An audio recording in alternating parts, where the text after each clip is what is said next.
The Lion, the Witch, and the Wardrobe. Once there was, and probably still is, a magic wardrobe. It was made from the wood of a magic apple tree, and you could, if you would, climb through the back to another world, to a magical land called Narnia.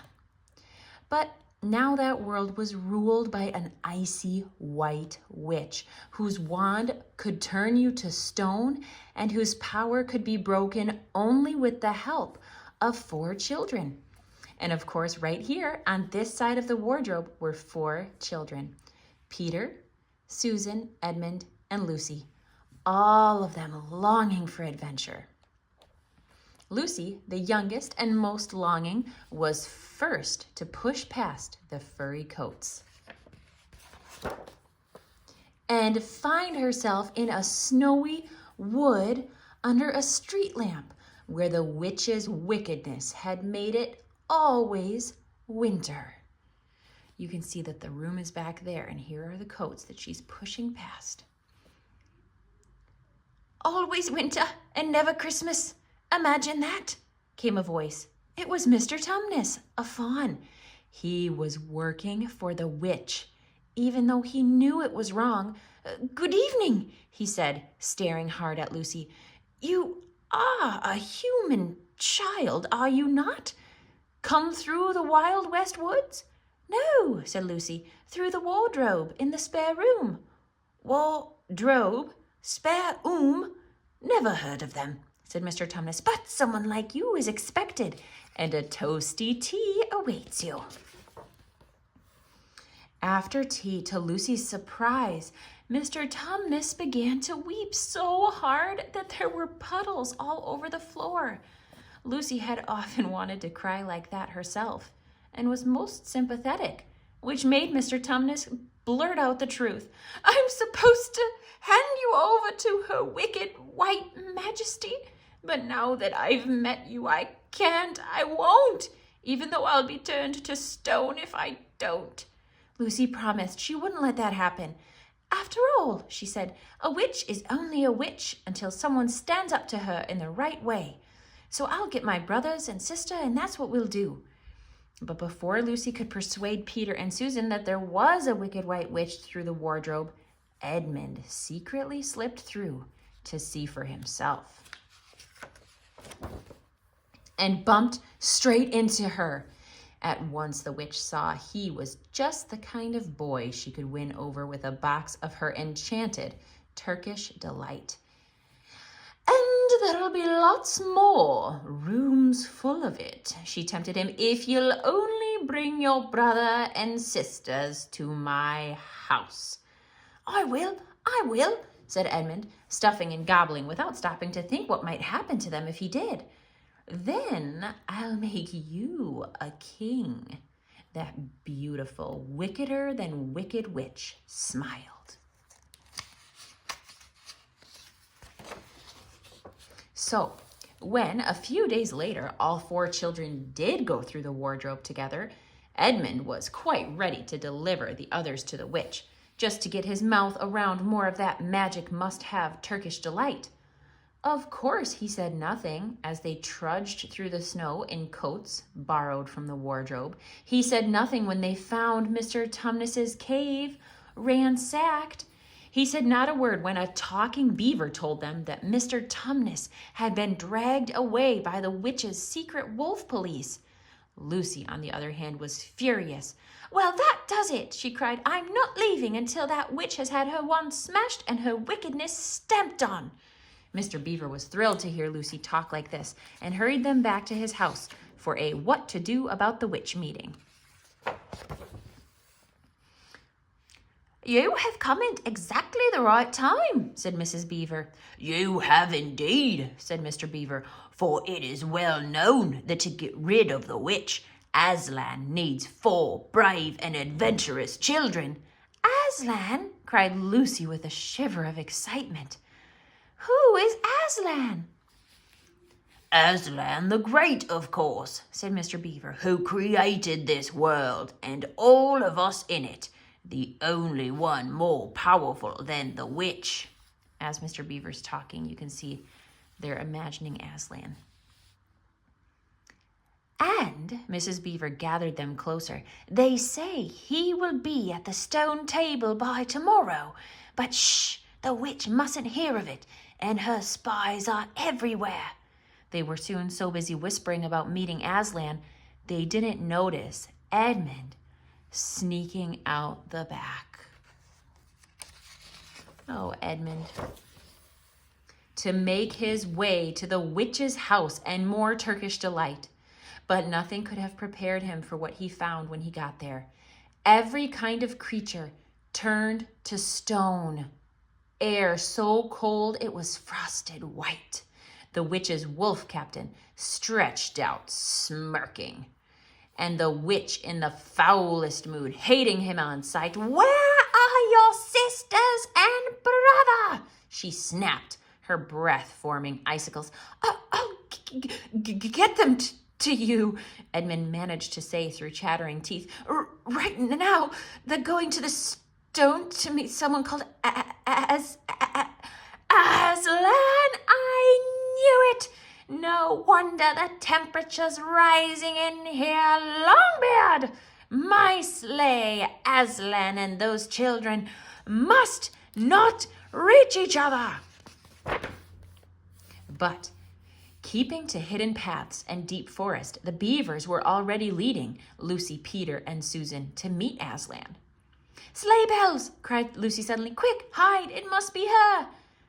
"No, look!" said Mr. Beaver. Oh, that's Mr. Beaver. "No, look!" said Mr. Beaver. "It must be a sign from Aslan." Lucy looked and her heart leaped. Father Christmas was here. He was not like any Father Christmas she'd ever heard of or seen, nor were his gifts. "I bring you what your adventures call for," he said mysteriously. Lucy held hers carefully. It was a small diamond bottle of cordial made from fire flowers, so magical that a few drops would heal the wounded. At the thought of the wounded, Lucy remembered Edmund. She had the feeling something terrible was happening to him. And it was. The witch had tied him like a prisoner and was raging at him as if it was his fault her winter was wearing out, her sledge wasn't working, and that everywhere there were signs of spring. But deep down she knew it was Aslan's doing, and she knew the prophecy. "The day Aslan crowns 4 children kings and queens of Narnia, my rule will end. Except it won't," she snarled at her lurking wolf captain. "I'll defeat him yet. Go get the other 3 while I decide how best to use this fool of a boy." But defeating Aslan would never be that simple, even for the White Witch. As Lucy and Peter and Susan were discovering at the table, here's the table, Aslan was nobler than any creature imaginable. He was a lion, greater than all lions, and wonderful and terrible at the same time. For Lucy, looking at him felt like looking at the sun, only safer. When Aslan spoke, his deep, rich voice seemed to shake the very ground Lucy stood on. "Welcome, children. Long have we waited for you." He turned to the horizon.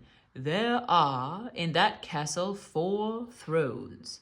Only when 4 human children occupy them will Narnia be free again. But crowns must be earned, and that time is upon you." At this, there was a great consternation among the smaller Narnians. Peter and the beavers ran to see what it was all about, but Lucy felt she had to tell Aslan about Edmund. "He's lost, Aslan," she began, and then the words tumbled out. "Or with the witch, or taken by the witch, or something. But please, he is our brother, and he is the 4th. He must be saved."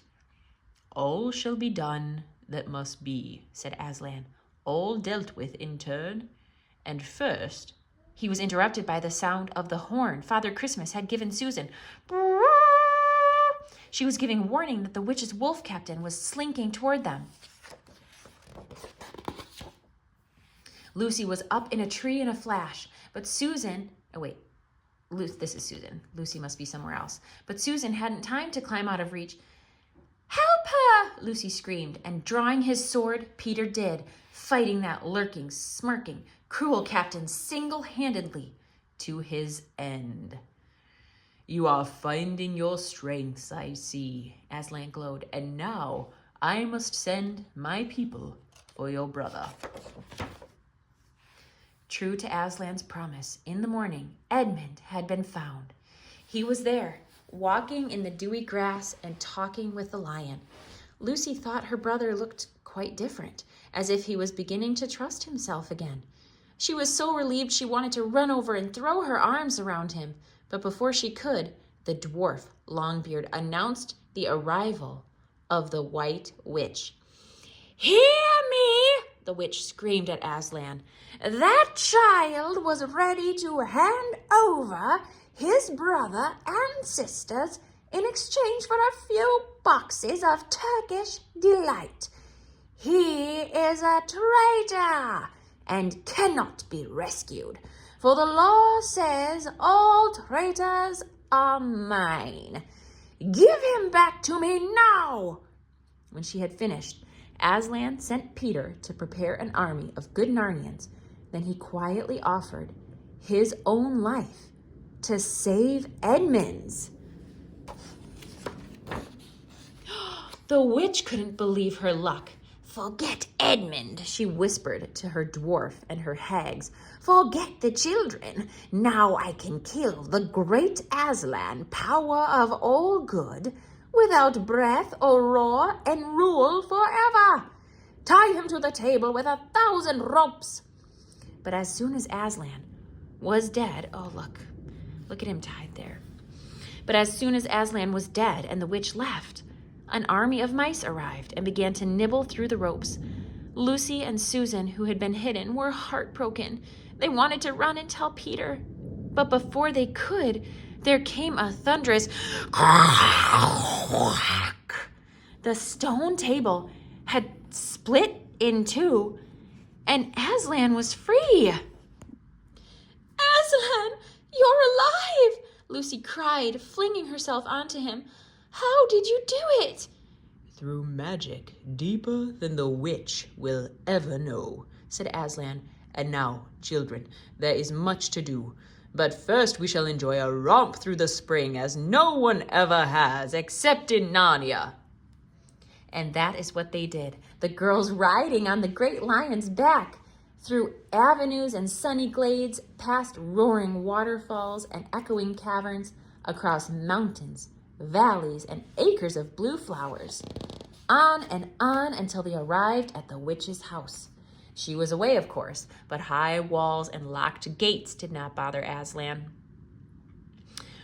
"Hold on," he roared, and leaped and landed in the courtyard, among statues of all the creatures the witch had turned to stone.